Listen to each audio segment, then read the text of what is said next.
All right, let's jump right in. We're going to talk about something that, let's be honest, most of us dread: conflict at work. But we're going to look at it in a completely new way. You know that feeling, don't you? That little knot in your stomach when a simple disagreement suddenly feels heavy, or when the vibe in a meeting just gets tense? We've all been there, and it is draining. But here's the big idea for this explainer. What if we've been looking at conflict all wrong? What if, instead of something to run away from, it's actually a hidden opportunity?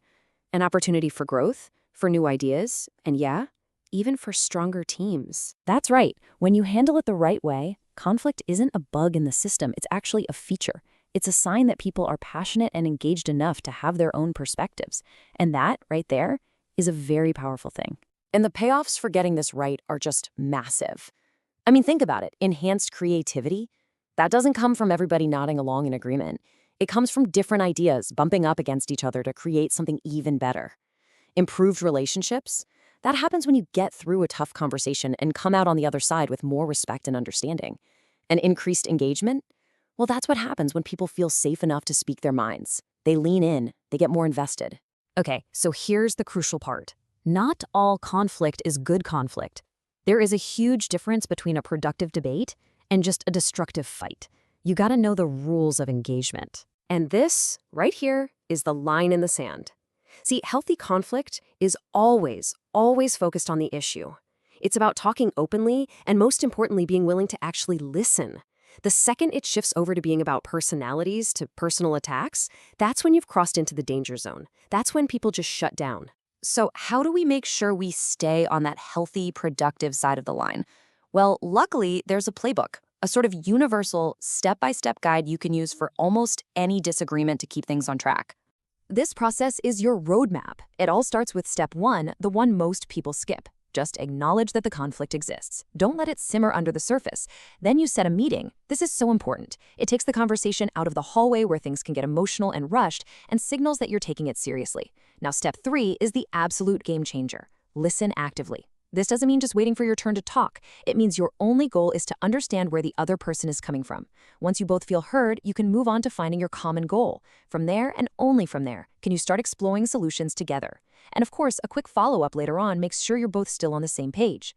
Okay, so that universal playbook is your foundation. It's solid. But if you really want to level up your skills, you need the advanced playbook. And this is all about tailoring your approach to the person you're actually talking to. Because, let's be real, a strategy that works wonders with your quiet, data-driven coworker might be a total disaster with someone who's super assertive and direct. Understanding who's across the table from you is what takes your strategy from just good to truly great. So, what we have here is basically a cheat sheet for 5 common personality types you're likely to run into. You'll notice that each one has different triggers, different things that set them off, which means they each need a unique strategy to get to a resolution. Let's break down a few of these. First up, the dominant type. We all know this person, right? They're assertive, competitive, they like to take charge. The key here is a simple 1-2 punch. First, you have to genuinely acknowledge their input. Show them you hear them. Then, you calmly and firmly set clear boundaries. It's not about winning, it's about collaborating within an agreed-upon framework. Now let's talk about the analytical type. For these folks, emotional arguments are just noise. They live in a world of data, facts, and logic. So you have to meet them there. Present your case with evidence, and, this is really important, give them time to process it all. Rushing them for a decision will just backfire. Next, the emotional type.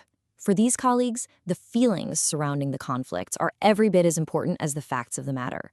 So the best strategy you can use is to practice that active listening we talked about and show some real empathy. Saying something as simple as, "I can see how frustrating this is for you," can change the entire dynamic. You have to validate the feeling before you can solve the problem. And what about the passive type? You know, the colleagues who would do almost anything to avoid a confrontation. The big risk here is that their brilliant ideas and valid concerns get totally lost. So your job is to create a safe, non-judgmental space for them and then gently and directly ask for their opinion. You have to give them permission to speak up. All right, we've talked about a universal playbook and an advanced one tailored to personalities. But there's one single mindset, a kind of master key, that unlocks the full power of all these strategies, and that is open-mindedness. I absolutely love this idea. It just perfectly captures that shift in your head. When you walk into a tough conversation with a genuinely open mind, you're not there to win. You're there to discover a better way forward that neither of you could have seen on your own. And when this becomes part of a team's culture, oh man, the results are incredible. You get so much more understanding between people. You get problem solving that is truly collaborative. And you end up with a positive work environment where people aren't afraid of disagreeing because they know it's just the path to getting better. So I'll leave you with this one question to chew on. Think about your own workplace right now. Is there a conflict, a tension that if you looked at it through this new lens, isn't really a problem at all, but is secretly a huge opportunity for you and your team to learn something new and grow even stronger together?